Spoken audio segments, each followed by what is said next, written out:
জগন্নাথ ধামের প্রসাদে মহা কেলেঙ্কারি, 20 টাকার প্যাকেটে 5 টাকা করে কাটমানি। রাজ্য সরকারের তরফে জগন্নাথ ধামের প্রসাদ জনসাধারণের বাড়ি বাড়ি পৌঁছে দেওয়া হবে বলে জানিয়েছিলেন মমতা। সেই জন্য ন্যূনতম সুচিতার বিষয়টি মাথায় না রেখেই জেলার মিষ্টির দোকানগুলিকে বরাদ দেওয়া হয়েছিল। বিজ্ঞপ্তি দিয়ে জানানো হয়েছিল 20 গ্রাম প্যারার দাম দেওয়া হবে 10 টাকা ও 60 গ্রামে একটি গজার জন্য দেওয়া হবে আরো 10 টাকা, অর্থাৎ প্রতি প্যাকেট পিছু ধার্য করা হয়েছিল 20 টাকা। কিন্তু মিষ্টির দোকানি খোদ বলছেন প্যাকেট পিছু ধার্য করা হয়েছে 15 টাকা।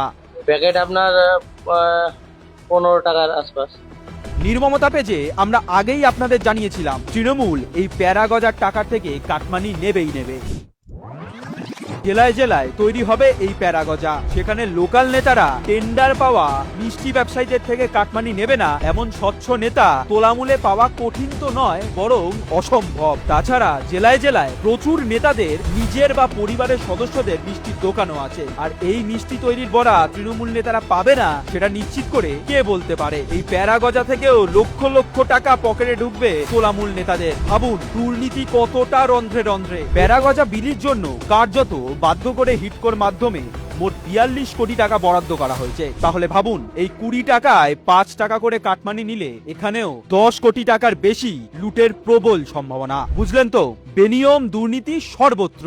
দীঘার মন্দির থেকে প্রসাদ বিতরণে 42 কোটি টাকা বরাদ্দ করেছে রাজ্য সরকার।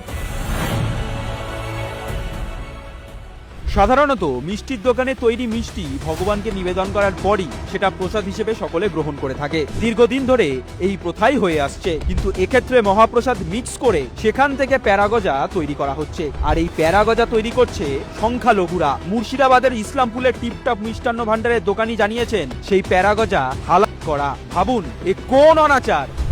খাবার আমাদের তৈরি হয়।